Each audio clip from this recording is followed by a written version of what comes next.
1944년 스페인. 오피리아는 그녀의 어머니 카르멘과 함께 산골로 이사를 갑니다.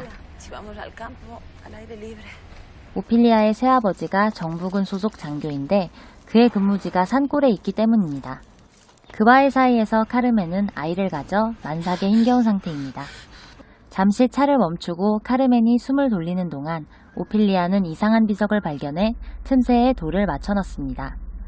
그랬더니 짜잔! 엄청 큰 벌레가 나왔습니다. 오피리아는 벌레가 마음에 드나 봅니다. 새아버지인 비달 대위의 근무지에 도착한 오피리아와 카르멘. 카르멘을 반갑게 맞아줍니다. 휠체어까지 준비했습니다. 과하다고 생각한 카르멘이 거절하지만 체면을 중요시하는 비달. 오피리아에게 엄한 새아버지가 생겼습니다. 주위를 둘러보다 아까의 벌레를 발견하고 쫓아가 보는데 요상한 유적을 발견합니다.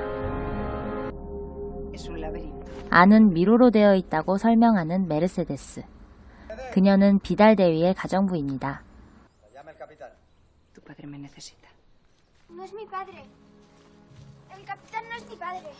오피리아는 비달 대위가 정말 마음에 들지 않는 모양입니다. 비달 대위는 내전 후 산속에 숨은 시민군을 진압하기 위해 이곳에 근무하고 있습니다. 그들의 보급로를 끊는 비달 대위와 불안해 보이는 메르세데스. 카르멘은 쉽게 잠들지 못해 비달의 주치의 페레이로에게서 수면제를 받고 페레이로는 카르멘의 상태가 좋지 않다고 비달에게 알립니다. 카르멘이 이곳에 있는 것은 위험하다고 하지만 듣지 않는 대위.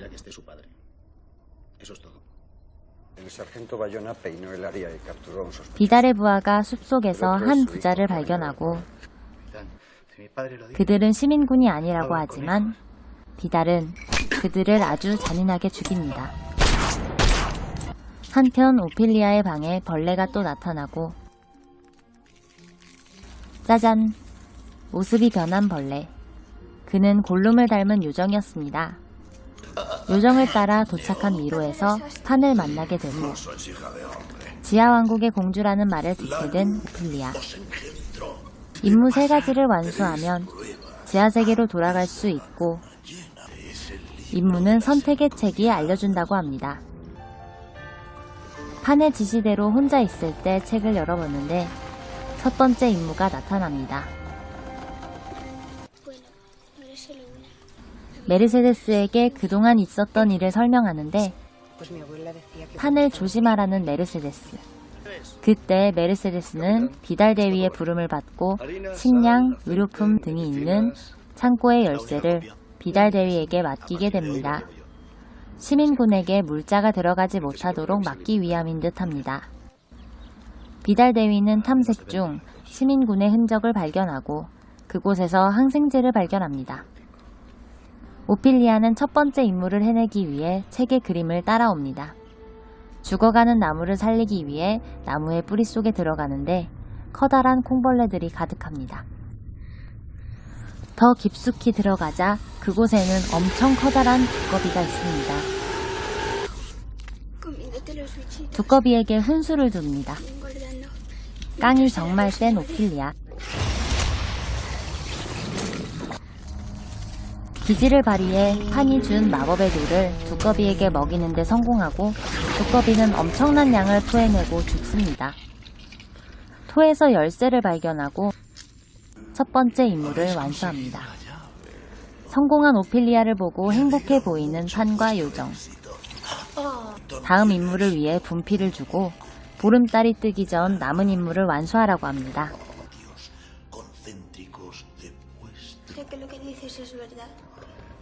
판이 너무 신나 보여서 의심이 가나 봅니다.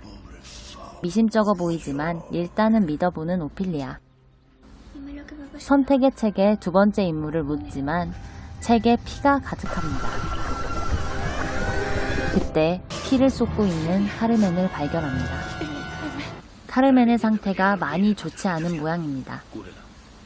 밤이 되어 판이 찾아오고 판은 임무를 수행하지 않아 화가 나 있습니다. 카르멘을 위한 맨드레이크를 주며 카르멘 걱정은 말고 임무를 어서 완수하라고 합니다. 그리고 두 번째 임무에 대한 경고를 해줍니다.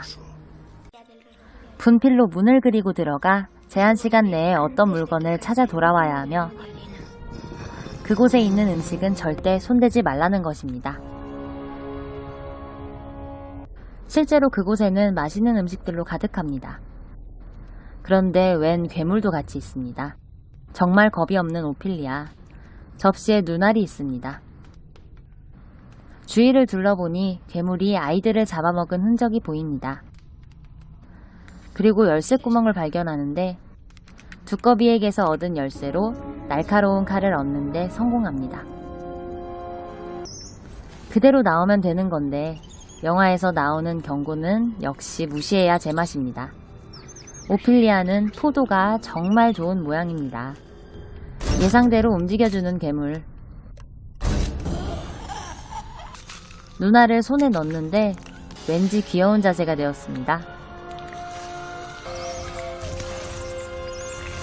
괴물은 요정을 잡아먹고 그걸 또 굳이 지켜보는 오피리아. 뒤늦게 도망치지만 시간이 다 되어 분필로 문을 다시 만들고 겨우 탈출에 성공합니다. 오피리아는 과연 임무를 모두 완수해 지하왕국으로 돌아갈 수 있을까요? 이유는 영화 결말에 따른 해석입니다. 스포일러가 포함되어 있으니 주의하여 주시기 바랍니다. 영화 파네미로는 우리나라에서 2006년에 개봉한 판타지 영화로 당시에 해리포터나 반지의 제왕을 상상하게 하는 포스터 문구에 속은 사람들이 많았습니다. 저 또한 초등학생 시절에 전형적인 판타지 영화를 생각하고 보았는데 트라우마가 생길 뻔했습니다. 최근 2019년에 재개봉을 했었는데 포스터는 다행히도 문구가 붙여져 있었습니다. 다시 보니 무척 반갑더라고요. 영화는 1944년 스페인을 배경으로 하고 있습니다. 그때 당시 파시스트 정권에 저항하는 시민군과 정부군의 대립구조와 함께 오피리아의 판타지 이야기가 겹쳐져 보여지는데 뭔가 어울리지 않을 것 같은 두 이야기가 무거운 분위기 속에 절묘하게 섞여 있어 흥미롭게 볼만한 영화입니다. 특히 피도 눈물도 없는 소름 끼치게 잔인한 미달 배우의 연기가 아주 인상 깊었습니다.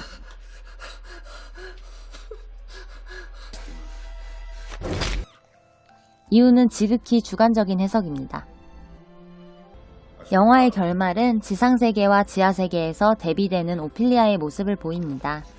여기에서 지하세계의 요정 숫자가 3인데 요정 둘은 눈알괴물에게 잡아먹힌 점을 고려해보면 마지막 장면은 그저 오피리아의 소망이라고 볼 수도 있겠습니다.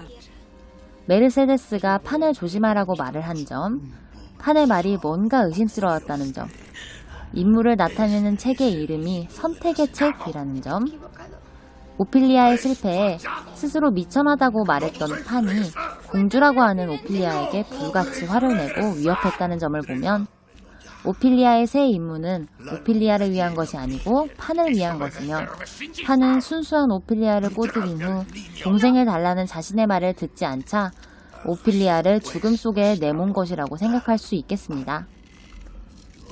실제로 공포, 충격을 의미하는 단어인 패닉은 신화에 나오는 판에서 유래한 것이라고 합니다. 영화 속 판은 오피리아에게 공포스러운 임무를 수행하게 하며 아이를 데려오라는 무리한 요구로 결국 죽게까지 만들었습니다. 오피리아가 판을 의심하고 마지막 임무를 수행하지 않았다면 메르세데스에 의해 구출받아 살아날 수 있었을 것입니다. 뭔가 이런저런 생각을 하게 하는 영화인 것 같습니다. 그럼 저는 다음에 더 재밌는 영상으로 찾아뵙겠습니다. 감사합니다.